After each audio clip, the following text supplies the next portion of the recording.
Fresh air, longer days, a chance to reset. This season, let therapy be part of your spring cleaning. Clearing mental clutter, shaking off stuckness, and building something better. Grow Therapy helps you get there. Whether it's your first time in therapy or your 15th, Grow makes it easier to find a therapist who fits you, not the other way around. They connect you with thousands of independent licensed therapists across the U.S., offering both virtual and in-person sessions, nights and weekends. You can search by what matters, like insurance, specialty, identity, or availability, and get started in as little as 2 days. And if something comes up, you can cancel up to 24 hours in advance at no cost. There are no subscriptions, no long-term commitments. You just pay per session. Grow helps you find therapy on your time. Whatever challenges you're facing, Grow Therapy is here to help. Grow accepts over 100 insurance plans, including Medicaid in some states. Sessions average about $21 with insurance, and some pay as little as $0 depending on their plan. Visit growtherapy.com/booknow to get started. That's growtherapy.com/booknow. growtherapy.com/booknow.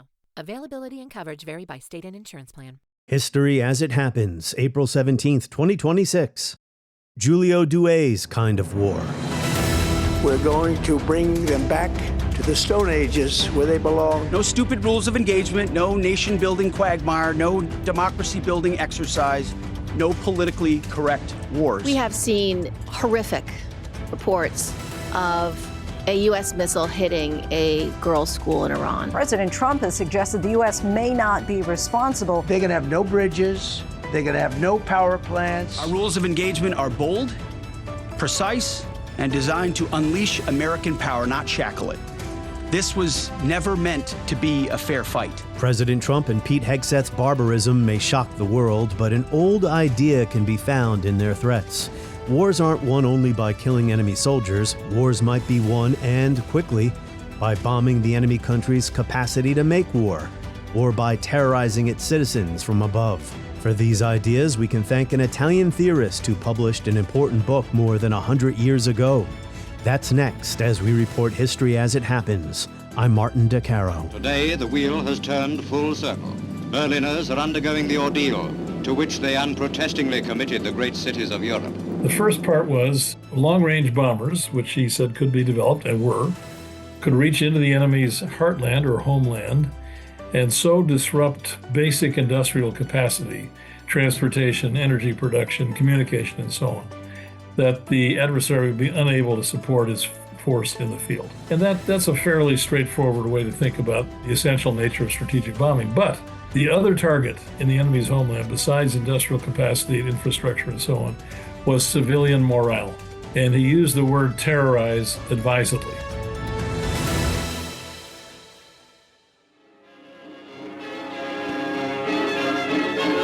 General James Doolittle, General Anderson, and other high-ranking American officers responsible for the 8th Air Force's heaviest day raid on Berlin meet for the briefing. In February 1945, the end of the war in Europe was in sight.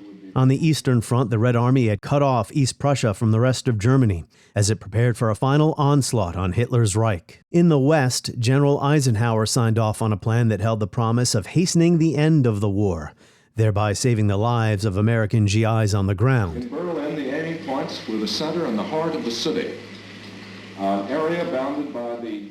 Its origins dated to the summer of 1944, as historian David M. Kennedy writes in his Pulitzer Prize-winning book, Freedom from Fear. The British brought to the Americans a proposal aimed explicitly at shattering German civilian morale. Codenamed Thunderclap, it envisioned a combined Anglo-American attack on Berlin in overpowering strength, enough to kill or seriously injure some 275,000 people. Kennedy goes on to say many of the American airmen recoiled. One senior officer called it another of the British baby-killing schemes, and he warned that this would be a blot on the history of the air forces and of the United States. Carl Spaatz then advised Eisenhower that Thunderclap was an attempt by the RAF to have the U.S. tarred with the morale-bombing aftermath, which we feel will be terrific. Eisenhower's reply, says Kennedy, was alarming. He had consistently favored precision bombing, said the Supreme Allied Commander, but I am always prepared to take part in anything that gives real promise to ending the war quickly. The result was an Anglo-American attack on Berlin, February 3, 1945, that killed 25,000 civilians. Thanks to many previous attacks by the Royal Air Force and the Americans, Berlin was already the most bombed city in the world. But now, starting at midday and spread over only 3/4 of an hour, Berlin received 2,500 tons, an American record, though the RAF have twice dropped bigger loads on Berlin. The Huns like things to be done in a colossal way, but it's just possible that this bombing exceeded their wishes or expectations. It all went down into Berlin's White Hall, where the Nazi bosses were believed to be directing their losing battle against the Red Army. It's reasonable to suppose, too, that 2,500 tons delivered in broad daylight are not calculated to increase Hitler's popularity in a city already crowded with refugees. Anyway, a number of railway stations were hit, as well as administrative offices near the Wilhelmstrasse and Unter den Linden. Down there, they now have fireworks of a different kind from those witnessed by a jubilant people in the good old days of 1938 and 1939.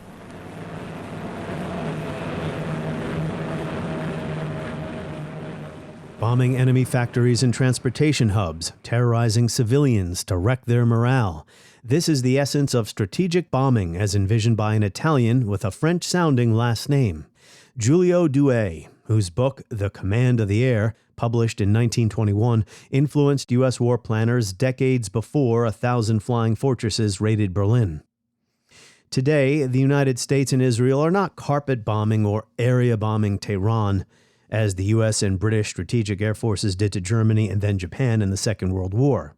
Modern technology makes it possible to precision bomb a factory without leveling everything else around it. But we know precision weapons are not perfect. More than 160 children were killed here on Saturday. The strike hit during the morning session in a primary school in Minab. A girls' school in the southern town of Minab destroyed on Saturday morning. More than 170 people dead. And there's also this from the New York Times a couple of days ago. Intense U.S. and Israeli bombardment has destroyed or damaged petrochemical plants in Iran. Steel manufacturing plants, pharmaceutical factories, universities, schools, hospitals, banks, seaports, airports, parts of the power grid, bridges, railroads, shops, homes, and more. And President Trump threatened to expand the bombing before backing down. Your messaging on the war has moved from the war is coming to an end to war going to be bombing Iran to the Stone Ages. Right. And we've heard a range of those kind of messages. So which is it? Are you winding this down? Can't tell you. Or are you escalating I can't tell you. I don't know. I can't tell you. Depends what they do. This is a critical period. As I speak into this microphone, a tenuous ceasefire is in place. But does strategic bombing work? Iran is still capable of fighting, launching missiles. It is holding the Strait of Hormuz. Its people did not stream into the streets to overthrow their government. Did it work in the Second World War, if work is the right word, when hundreds of thousands of German and Japanese civilians were killed in bombing raids? Well, there are obvious moral questions here, too, in addition to whether strategic bombing is effective. To Giulio Douhet, if an enemy's capacity to make war can be broken, then you can save the lives of your own soldiers and end the war faster. If they do not now accept our terms, they may expect a rain of ruin from the air, the like of which has never been seen on this earth. David M. Kennedy is one of my favorite historians. He is professor emeritus at Stanford University and the author of Freedom from Fear, The American People in Depression and War, 1929 to 1945. Our conversation next. Tap subscribe now in the show notes to skip ads, enjoy early access and all of our bonus content, or go to historyasithappens.com to sign up. David M. Kennedy, welcome back to the podcast. Glad to be back with you, Martin. You know, it was from you that I learned about Giulio Douhet, from reading your big book, published, a quarter century ago already, wasn't it? Yeah, think of that. Well, I'm glad you learned something from that big book. I've learned a lot from it. It has served as the basis for many a podcast episode, although here I came to the book as a result of something I read in the New York Times, but I've also seen Douhet's name circulating online here and there. I'll just read a couple of sentences from a New York Times article about the bombing of Iran that started on February 28th by the United States and Israel. The war has delivered a staggering blow. Intense U.S. and Israeli bombardment has destroyed or damaged petrochemical plants, steel manufacturing plants, pharmaceutical factories, universities, schools, hospitals, banks, seaports, airports, parts of the power grid, bridges, railroad shops, homes, and more. Is that Douhetian? The short answer is yes. So you want to talk about the person of Giulio Douhet? Yeah, let's start there. Let's start with who was Giulio Douhet. Well, he's an interesting character. He's Italian, although he seems to have a French name, and that's not just some kind of mistake. His family was from Savoy, up in the northwestern corner of what's today Italy. And it was an area that was bicultural, you might say, both Italian-speaking and Francophone. And it went back and forth between France and Italy over a couple of centuries. But his family moved to the south of Italy when Savoy was taken over by France at some point in one of the episodes in the early 19th century. And he was a military officer. From the beginning, by all we know about him, he was quite a cantankerous soul. He was at one point court-martialed and imprisoned for a year because of something he said about the conduct of the Italian army in World War I. He may have had a point. He was eventually released from prison and served briefly on the Piave River front, the Isonzo River front up there in northeastern Italy against the Austro-Hungarian army. And then after the war, he became a theorist. He was in a family of theorists who were trying to think about how the next armed conflict, should it come, could be fought on a different basis from the war that had just concluded, World War I. And as we all know, everybody knows in their school books, World War I was a war, at least on the Western Front, was a war of stasis, of very, very little movement by the troops on either side, god-awful bloodletting battles to move the front by a few hundred yards or less. And everybody was looking for a way to avoid fighting that kind of war in the future. So there were a lot of people thinking about this, and Douhet was one. Some people were thinking about what came to be called blitzkrieg. The great German theorists of that were Guderian and Rommel. And on the American side, among others, it was General Patton. And their idea was a very rapidly moving motorized armored column could penetrate deep into enemy territory very fast and encircle the adversary force, and the war would be over very quickly.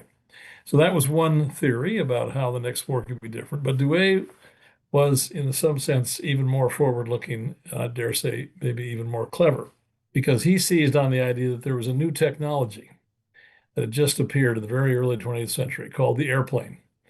And the airplane properly deployed, as he thought what properly deployed meant, would change the character of warfare. It would not be just another weapon. It would be a transformative piece of technology.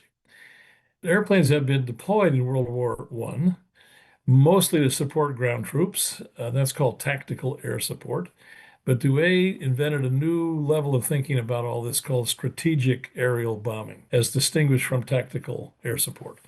So as he wrote in his famous book in 1921, I believe it appears in Italian, Il dominio dell'aria, or The Command of the Air, he argued that if properly deployed, the aircraft could change the nature of warfare by directing air power not against the enemy's force in the field, but against the enemy's homeland. And this was, again, there have been some experiments, you might say, with this kind of thing in World War I, dirigible attacks on London, some German attacks on Liège in Belgium, but it was not very theoretically thought through, and they were kind of isolated episodes. But Douhet made a strategic doctrine out of this. He really developed the idea, and it had two parts, one more controversial than the other. The first part was long-range bombers, which he said could be developed and were, could reach into the enemy's heartland or homeland and so disrupt basic industrial capacity, transportation, energy production, communication, and so on, that the adversary would be unable to support his force in the field. And that's a fairly straightforward way to think about the essential nature of strategic bombing. But Douhet added another element to this, and this has been highly controversial ever since. And he was unapologetic about it. The other target in the enemy's homeland, besides industrial capacity and infrastructure and so on, was civilian morale. And he used the word terrorize advisedly. Strategic bombing, properly deployed, will so terrorize the enemy's population that they will force their government to throw in the towel. And again, it'll be a very quick end of the war. And again, there are other elements in the book, if anybody bothers to read the book these days, that readers in the 21st century will find discomforting, because he, in essence, argued that foreshortening the war, any future war, by deploying this new technology, though it might take a lot of civilian lives, would preserve the lives of the cream of society, which was young manhood. So there's a very gendered part of the argument here that, again, modern readers probably find pretty discomforting.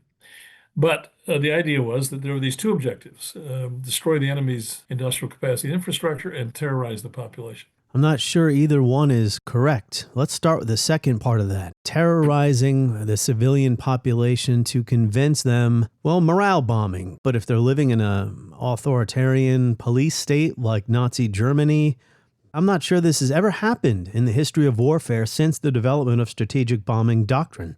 Say North Vietnam. Every time the United States would send in the bombers, the B-52s over North Vietnam, it had the purpose of trying to convince the other side to quit or to give more at the negotiating table. I'm not sure that ever worked. Well, there's one conspicuous exception to what you just said, and that's the bombing of Hiroshima and Nagasaki in 1945. A very big exception.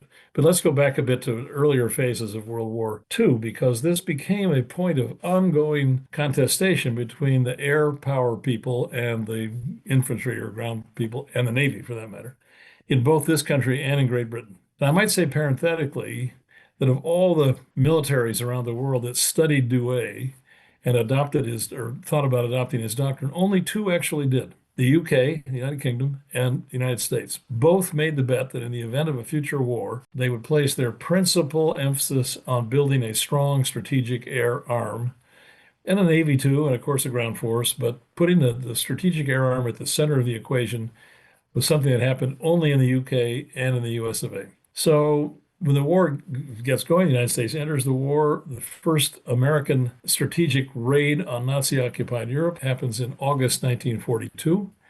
And the decision to do this was made about a decade earlier, by the way, when the decision was made to build a strategic air arm, which is a big deal. You had to get the factories built and built the airplanes and so on.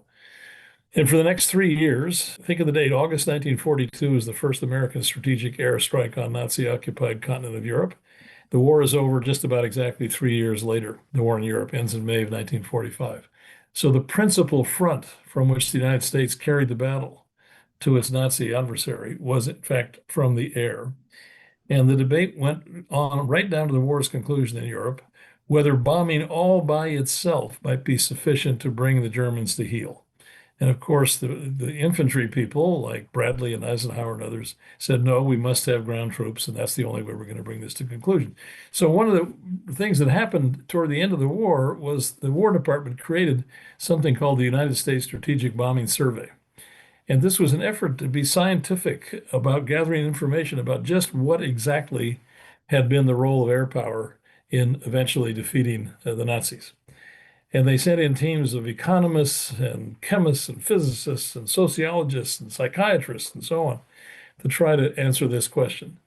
And the result was inconclusive. They couldn't come to a sharp conclusion about whether air power had been a significant or the most significant factor in forcing the defeat of Germany. Then the next thing that happens, of course, is the Enola Gay and Box-Carr dropped these two atomic bombs on Hiroshima and Nagasaki in August of 1945, and then Japan surrenders.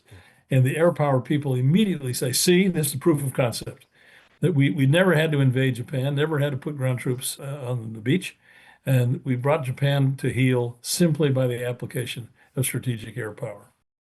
Well, overconfidence in air power has continued to be a problem to this very day, even if it's not strategic or area bombing or morale bombing, even if it's precision strikes that are aimed to take out one terrorist, one factory, what have you.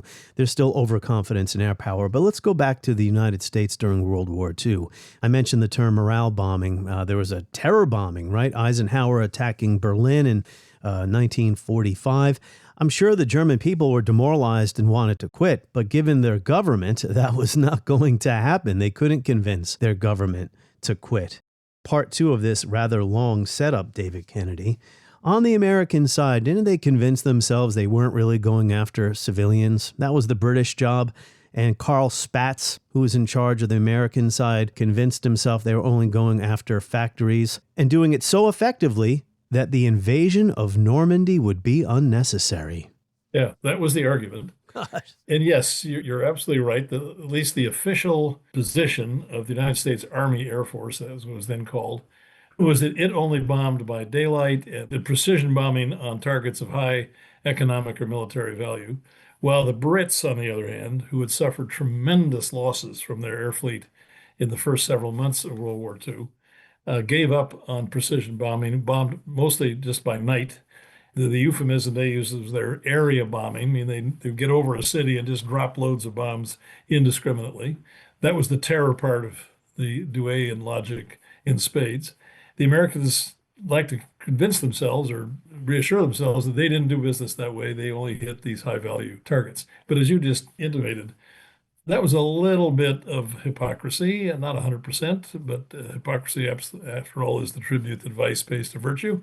So there was some virtue in it.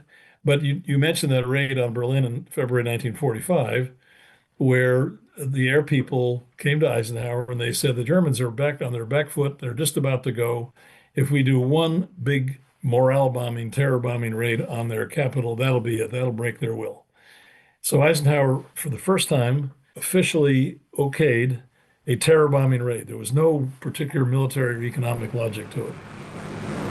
As the Red Army approaches from the east, as bombs crash down from Allied planes, as the fires spread and the refugees increase, Nazi leaders raise the old cry of fight to the last.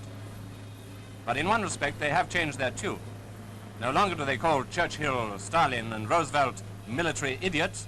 They've now been transformed into arch criminals. In fact, of course, they know that the big three have beaten them, and they're afraid. We think that 25,000 civilians died that one night in Berlin in February of 1945.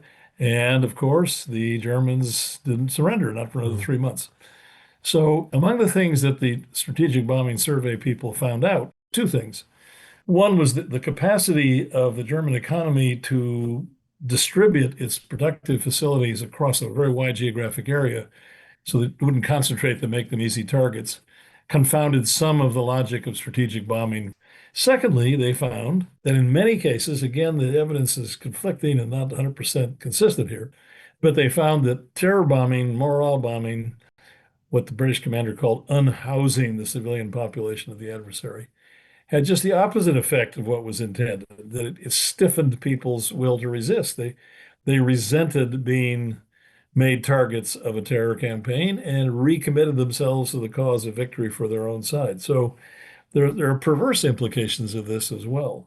As you mentioned here on page 603 of Freedom from Fear, a 1926 American training manual spoke of air power as, quote, a method of imposing will by terrorizing the whole population. And a 1930 manual acknowledged the importance of attacks on civilian populations in the back areas of the hostile country. So Douhet's ideas infiltrated American thinking pretty early on in the 1920s, and we've just been discussing. No question. At least, again, let me repeat, sure. Because this is a sensitive area, morally speaking. The official American position was that it only dropped bombs on high-value economic and military targets. Yes. In practice, that was less true than people desired or told each other. But it was, at least it was official policy, and it exercised some kind of constraint on the American Air Force until very, very late in the war. But a former student of mine actually taught at West Point for many years, named Conrad Crane. He did a very detailed, granular study of the actual execution of American strategic bombing in Europe. He kind of, in a sense, he revisited the strategic bombing survey. He did interviews with pilots and crews and so on. And he found that there was casual talk at some points amongst the air crews when they were launched out over Germany, and for whatever reason, they couldn't reach their target. Either it was occluded by weather, or the enemy anti-aircraft program was too stiff for them, or whatever. And it was a badge of disgrace to return to your base with your bomb bay still full. So they would just dump the bombs wherever they thought they might do some damage. They couldn't really see through the cloud cover often. The kind of sick joke that circulated among some of these crews, those bombing days were called women and children days, where they really kind of by default embraced the terror dimension of the Douhet strategy. But again, it's important to, I think, recognize that at least officially, that was not the doctrine, and there was an honest effort to try to hold to bombing only strategic targets. And here's another footnote to this, which I've always found interesting. The air power people on the U.S. succeeded sufficiently at the end of the war, just after the war, in creating a new military branch, the Air Force. It was part of the Army until the end of World War II and beyond a little bit.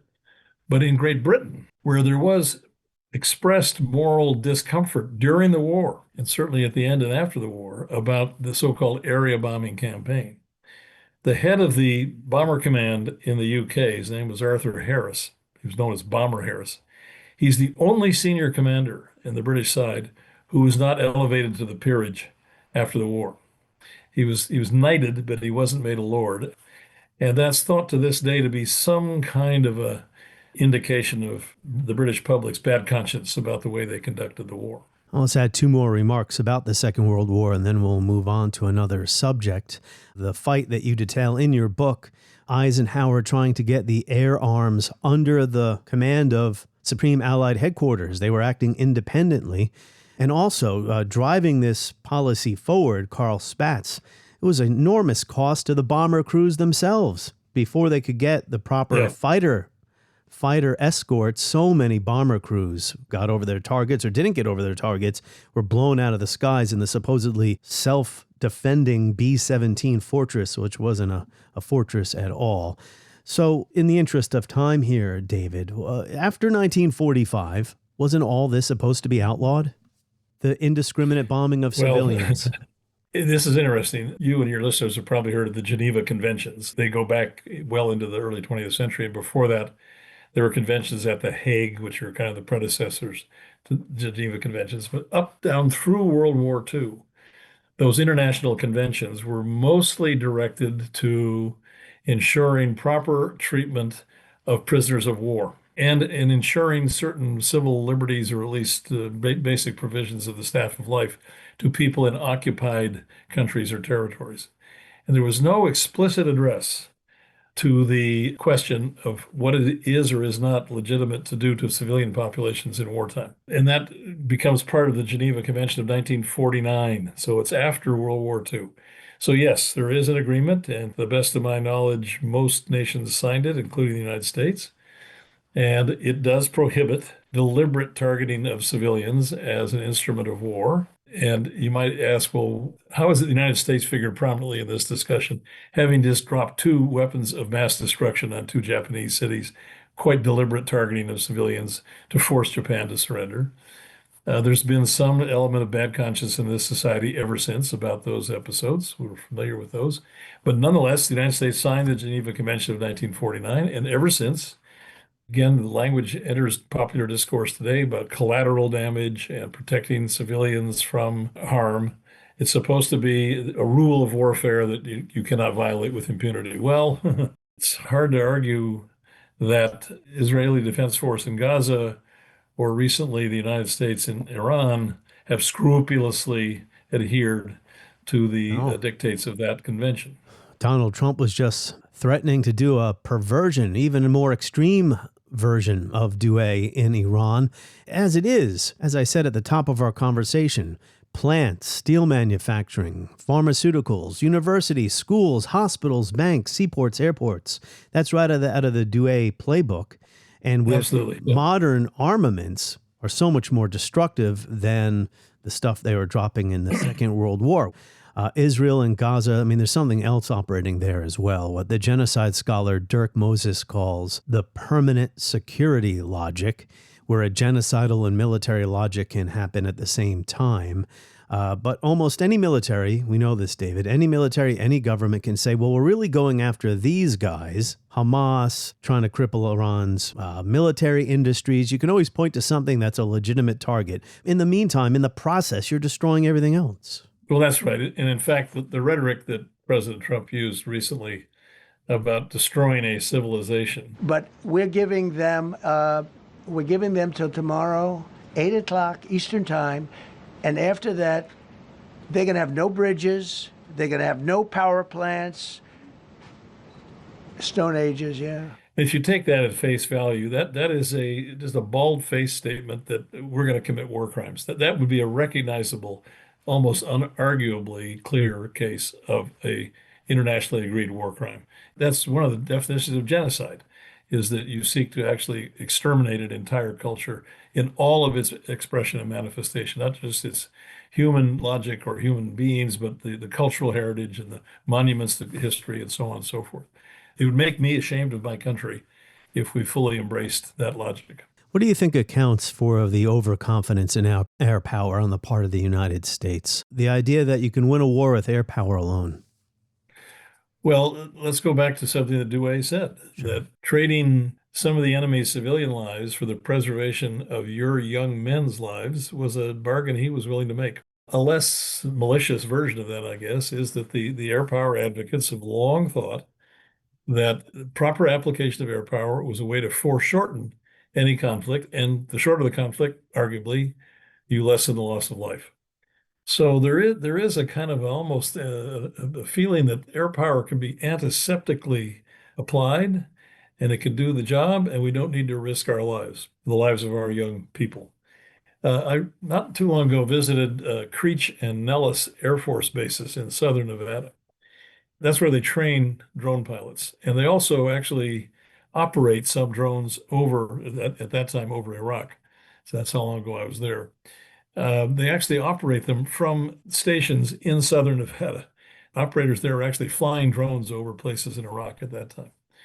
And there was a lot of controversy in our visit there about whether those drone pilots sitting in overstuffed chairs in air-conditioned rooms in southern Nevada were warriors or not, and whether they were eligible for military decoration. And again, no easy answer to that kind of question. But I can tell you this, it was so antiseptic. These young people were directing munitions at people 8,000 miles away, people from whom they were in no danger whatsoever. They couldn't possibly be touched by their adversary. Whenever they directed fire that killed somebody, they were required to go into therapy. So again, it's a recognition that this is a different kind of warfare, and to talk about asymmetrical, and you can sit in the safety of southern Nevada and kill people wholesale in Iraq. I mean, the idea that any warrior at Thermopylae or Waterloo or whatever would need therapy after killing an adversary is just crazy, because you're in combat and you're both in the heat of battle. But this is a different kind of warfare, and it has its own psychological characteristics that I think are really, really strange. Dehumanizing video game kind of warfare. Well, yeah, absolutely. Yeah, if you watch the screens of these operators that I was watching, you couldn't help but make the association with video games. And there was some kind of low-level discussion when we were there that the people they recruited to do this were people who were particularly good at video games. Final question here, but briefly I'll clarify something I said earlier during one of my lengthy questions about how any government, any military can point at a target and say, that's a legit target, and we're going after only the militia or the enemy military. What I really wanted to get at was the dual use issue. That pharmaceutical plant could be used to make XYZ that goes into bombs, and that really gets sinister. So my final question is, when you heard the Israeli-U.S., I don't want to call it a plan, magical thinking that by assassinating with airstrikes Iran's leadership, it could collapse the regime and lead to mass protests in the streets, what did you think?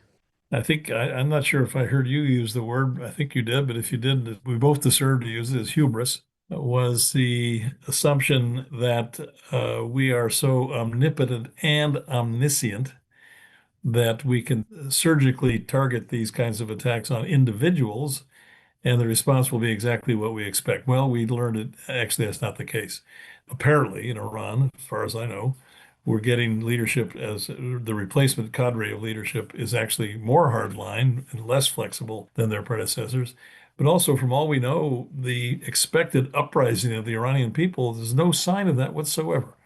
So again, I think you've introduced another layer of complexity here, that arguably there are targets that appear on the surface to be civilian, but can lend themselves to some kind of military application. And then we enter this zone of complexity where whether attacking that target is legitimate or not. And I must say, embedded in many, if not most, American military units until recently were people from the Judge Advocate General Corps who were there to advise precisely on these kinds of questions. Is this a legitimate target? Is there some collateral damage that we can legitimately justify, so on and so forth? And this Defense Department, it's my understanding, has stripped those Judge Advocate General advisors out of many, many, many units. So they've apparently opened the aperture where it's easier for commanders on the ground or in the fray of battle to risk collateral damage to a degree that they weren't so able to do as recently as several months ago. Well, Douhet had a point. He had witnessed Italy's performance, if you will, during the First World War. 11 battles of the Isonzo River. His experience was trench warfare. So, he had a point. We need a way to break away from this. But in those days, correct me if I'm wrong, the idea that wars were necessary and unavoidable. So if we're going to have to keep fighting them, maybe this is the technology that'll make us avoid fighting the last war. But today, with conventional weapons being so destructive, to hear what you just said about, the legal acrobatics that are being performed to justify the destruction of another country is really disheartening.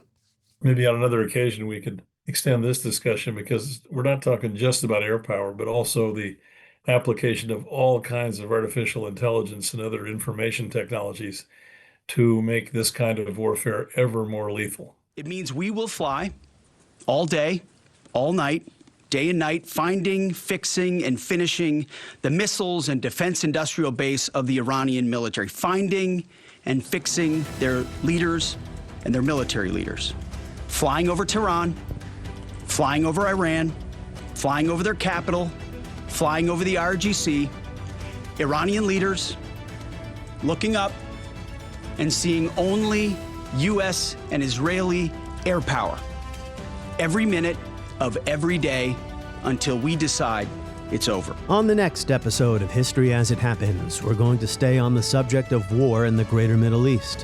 What does Greater Israel ideology mean? What are its historical origins? What does it mean today as Israel wages war in Gaza, the West Bank, Lebanon, and Iran?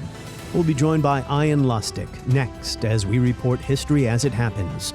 And you can stay up to date on what I'm working on here by signing up for my free newsletter. Just go to Substack and search for History as It Happens.